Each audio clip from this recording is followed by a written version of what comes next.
Scott Devlin. I'm a saxophonist with jazz lesson videos, and today I'm going to talk about 3 awesome substitutions to add to your lines. These are all concepts and techniques talked about and written in the Chad Lefkowitz Brown resource, Inside Outside Phrases. And you can get that resource in the description below, and you can use my code RD5 for $5 off. These are all techniques that I worked with Chad on when I was taking lessons with him during my undergrad years. When I started working on these, it really took my playing to the next level, and these are things that I still practice today. So let's jump into it.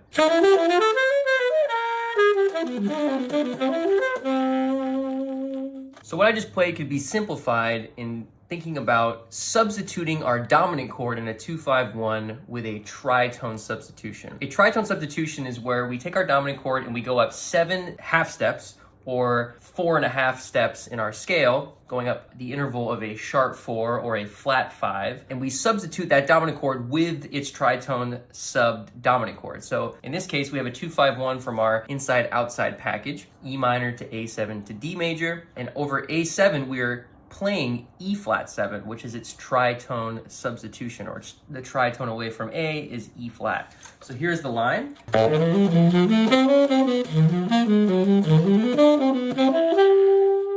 So I like to practice this by thinking about playing E flat 7, which this lick really describes well, over the entire 2-5-1. You can even substitute the 2 chord if you want and just play E flat 7 to D major. So I think about some different lines I know in E flat.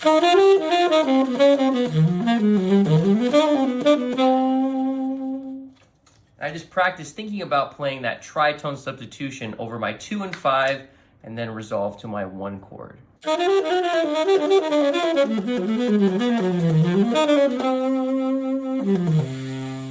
what I'm doing here is I'm thinking about the chord D minor. That's my home chord, my home scale, what I'm playing over. And what I'm implying is the major 7's dominant chord. So on D minor, I go up my 7 notes, D, E, F, G, A, B, C natural. I go to its major 7, which would be C sharp, so up the semitone. And we play the C sharp dominant scale over that D minor sound.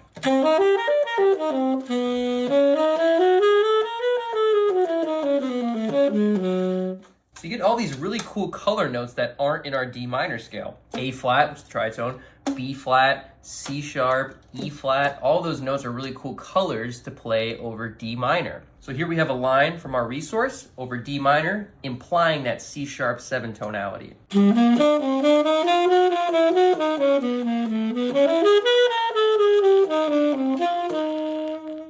the same way I practiced the tritone substitution, I practiced this line as well. I like to take little ideas from the line, but then improvise around with them. Always thinking about getting back to that D minor.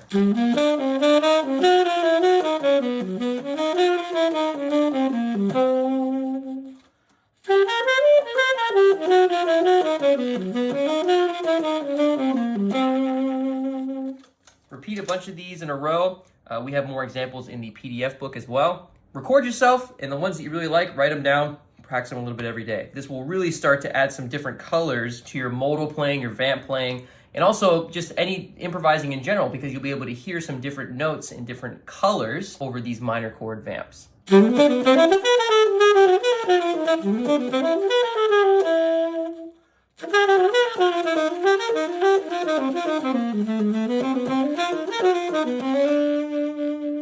So what I'm doing here is I'm thinking about a minor 2-5-1 and substituting my entire minor 2-5 with the flat 9 of the dominant chord and playing that scale. So similar to what we talked about with tritone subs, playing the tritone's dominant scale of the dominant chord that is written, we're doing now the same thing but with a flat 9. So for instance, if you look at our example that we have from our resource, we have D major to C sharp half diminished to F sharp flat 9 to B. So over that minor 2-5, we're thinking about G7 instead of playing C sharp half diminished to F sharp 7 flat 9. We're thinking about just playing the flat 9 of the dominant chords, Mixolydian scale or bebop scale.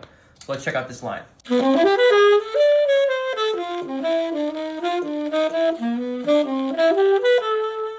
So really trying to hear that G dominant over our minor 2-5. So same way I like to practice this line as the other two. Experiment around with making up your own versions of this line, improvising around, while still kind of reading it. Take one part of the line that you really like, use that in your own example and then improvise around it. So maybe play your own D major idea, and then play the G7 line that's written, and then resolve to the B minor. Let's try that.